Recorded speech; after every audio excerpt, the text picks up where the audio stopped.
لیجئے بلا کسی تمہید و تاخیر کے نوجوان ساتھیوں بزرگوں جن کا آپ بہت شدت سے انتظار کر رہے تھے اور ہماری آنکھیں بار بار ادھر ادھر دیکھ کر کے جن کی شدید منتظر تھی، ہمارے دل رشک رشک کر رہے تھے، آنکھیں اشک اشک بہا رہی تھی، نوجوان ساتھیوں وہ شاعر وہ مہمان شاعر کہ جن کا پروگرام کے آغاز میں بار بار ذکر کر رہا تھا کہ بارہ بنکی کی سرزمین سے آپ کے مابین جس شاعر کو مدعو کیا گیا صرف اس وجہ سے کہ آپ کو ان کا ترنم دکھایا جائے، ان کا لب و لہجہ آپ کو دکھایا جائے اور اپنے اس شہر رڑکی کے نوجوان کو بتایا جائے کہ شاعر کون ہوتا ہے، شاعر کیسا ہوتا ہے اور ترنم کیسا ہوتا ہے،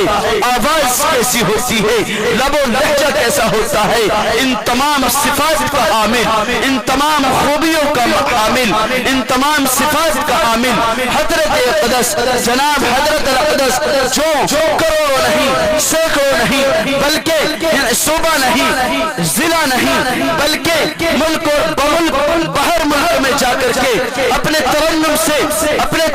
سے سامعین کے دلوں کو محظوظ و مستفیض کر رہا ہے اور سامعین کے دلوں کو کھینچ رہا ہے، ان کے دلوں میں اپنا گھر بنانے کی کوششیں کر رہا ہے، جن کی رات کہی تو دن کہی صبح کہی تو شام کہی مشاعروں کی زینت بنا ہوا ہے، اجلاس کی زینت بنا ہوا ہے، بار بار ان کا نام لے رہا ہوں، کوئی تو وجہ ہے کوئی تو وجہ ہے کوئی تو سبب ہے کہ بار بار ان کو یاد کیا جا رہا ہے، میں اس لیے کہہ رہا ہوں، اس لیے ان کا نام لے رہا ہوں کہ جب میں نے انہیں سنا اپنے یوٹیوب میں اور اپنے چینل میں، جب میں نے عمر عبداللہ نام کو سرچ کیا اور میں نے دیکھا کہ ان کا ترنم ایسا ہے، دوسری ویڈیو چلاتا ہوں اسے ٹچ کرتا ہوں تو الگ ترنم نظر آتا ہے، پھر آگے بڑھتا ہوں اور دوسری ویڈیو کو ٹچ کر کے جب میں دیکھتا ہوں لب و لہجہ اس میں الگ ہوتا ہے، طرح طرح کے لہجے، طرح طرح کے ترنم، طرح طرح کے انداز،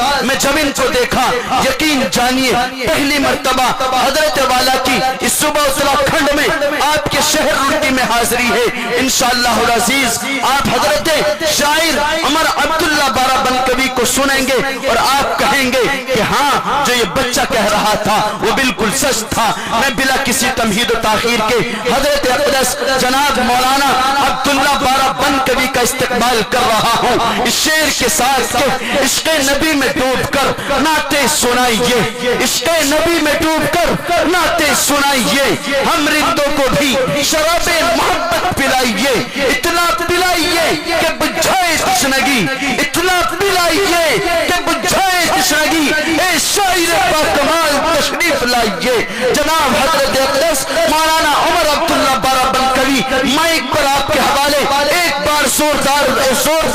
اپنے ہاتھوں کو فضاؤں میں لہرا کر کے نعرہ تکبیر بلند کرے، نعرہ تکبیر۔ ایسے نہیں، یہ شاعر ایسا تھوڑا ہی ہے، دکھائیں کہ ہاں ہم ہندوستان میں موجود ہیں قبرستان میں نہیں، زوردار آواز لگائیں، نعرہ تکبیر، نعرہ تکبیر۔ علماء دیوبند عمر عبداللہ شاعر زندہ باد کو کہہ دیجئے، حضرت کا بھی استقبال ہو جائے گا۔ جناب مولانا عمر عبداللہ، جناب مولانا عمر عبداللہ، ماشاءاللہ بہت اچھا، بس آپ سے درخواست ہے بھائی مل کر کے بیٹھ جائیں۔ آئیے دوستو اب میں سیدھے نعت پاک کا ایک مطلع چند شعر آپ حضرات کی خوبصورت سماعتوں کے حوالے